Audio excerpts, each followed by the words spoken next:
The sun had already begun to set, casting an orange glow over the city streets. Keisha was on her way home, exhausted from a long day of work. She could barely keep her eyes open as she navigated the quiet road, her car humming softly under her. The peacefulness of the evening made her feel a little at ease until the flashing red and blue lights appeared in her rearview mirror. She sighed, pulling over to the side of the road. "What now?" she muttered under her breath. The officer who approached her car was young, tall, and built like someone eager to prove a point. Keisha rolled down her window, bracing herself for the usual routine. "Good evening, ma'am. I pulled you over because your taillight is out," the cop said, his tone stiff and cold. He didn't smile, didn't even acknowledge her with any kindness. Keisha nodded, understanding that her car had been on its last legs for a while, but she couldn't afford to fix everything at once. She tried to stay calm. "I'm sorry, officer. I'll get it fixed as soon as I can." The cop leaned in closer, eyeing her with an intensity that made Keisha's chest tighten. "License and registration, please," he demanded, his voice rising slightly.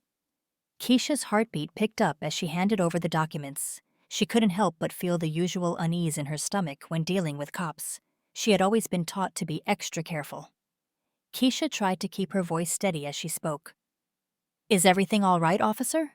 she asked politely, her nerves bubbling just beneath the surface. But the officer didn't respond in kind. Instead, he stared at her for a long moment before sneering. "You know, I've seen you type before, always thinking the rules don't apply to them," he muttered under his breath, though loud enough for her to hear. Keisha froze. She was taken aback, confused. The officer's words stung her deeply, but she fought the urge to react. This was just one more encounter she'd have to survive. "Excuse me?" she asked, her voice trembling. "Don't play dumb with me." He snapped, the irritation evident in his voice. "I'm just here doing my job, and you don't even respect it. Typical." The words felt like a slap to her face. She had done nothing wrong, but here she was, on the receiving end of someone's bias and hatred. She felt the heat rise in her chest, the anger swelling, but she stayed silent, knowing all too well how it could escalate. The officer stepped back from the car, still holding her documents in his hand. Keisha sat still, every muscle in her body tense. She tried to hold it together. It wasn't worth the trouble to argue. But just when she thought the situation might end, the officer returned with a second, more disturbing threat. "Ma'am, I need you to step out of the vehicle," he ordered, his hand resting on his gun belt, making Keisha's heart race. "Is there a reason?" she asked, her voice cracking slightly. "Just get out of the car," he barked, impatience boiling over in his words. Keisha felt a sharp sting of fear. Her mind raced with thoughts of how this could go wrong. She opened the door and stepped out of her car, trying to stay composed despite her shaking hands. "Now you're going to sit on the curb while I call for backup," the officer continued, his tone mocking, like he was relishing in the power he held over her.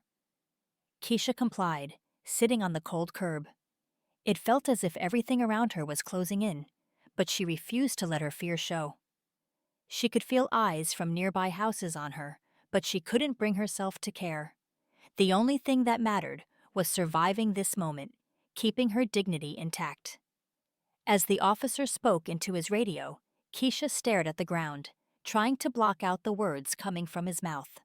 She felt the weight of his disdain on her, the way he thought he was superior simply because of his badge. She felt small, powerless, and it hurt more than she was willing to admit. The minutes dragged by, each one feeling longer than the last. Finally, backup arrived. A second cop, much older and quieter, stepped out of the car. Keisha glanced up, hoping for a change in the atmosphere, but the officer beside her seemed almost pleased to have a partner to back him up. The two officers began talking among themselves, discussing something that didn't concern her.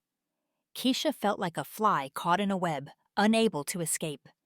She glanced around the neighborhood, searching for anything familiar, when she saw it, her reflection in the side mirror of her car. A wave of realization hit her like a tidal wave. This moment, this painful encounter, was more than just a random traffic stop.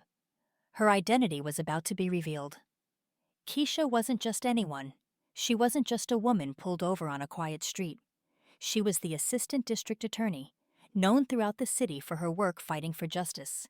She'd been on cases that had made headlines, and her reputation was well known to the legal community. But the officer? He had no idea. Keisha took a deep breath, summoning every ounce of courage. She wasn't going to let this man, this racist officer, treat her like less than she was. "I think you might want to check my ID again, officer," Keisha said, her voice steady despite the turmoil inside. The cop didn't seem to hear her at first, but she repeated herself, louder this time. He turned to her, narrowing his eyes. "What do you mean?" he asked, his tone confused.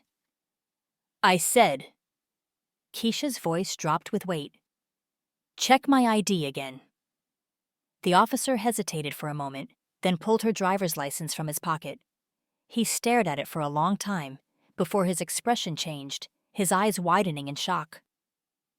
"Wait a second," he mumbled, flipping through his notes. Keisha stood up slowly, the weight of his panic growing as he read her credentials. He was no longer the confident cop who had been belittling her moments ago. Instead, he looked like a man who had just realized he had made a colossal mistake.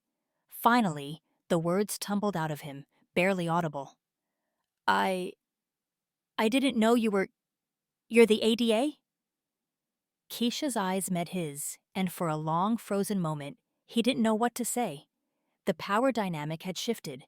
The officer who had humiliated her now found himself in a place of vulnerability, and she could see the fear in his eyes.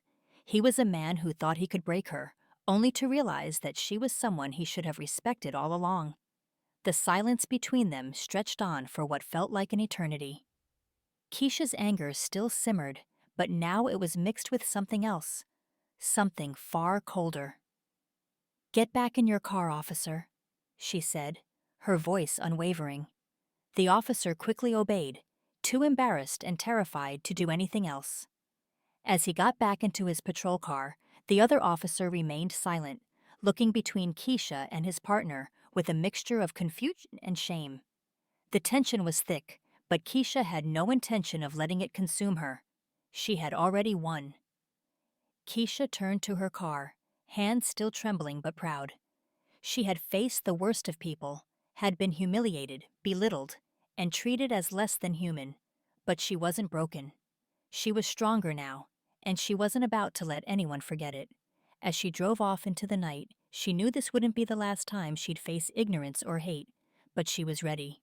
She was more than ready.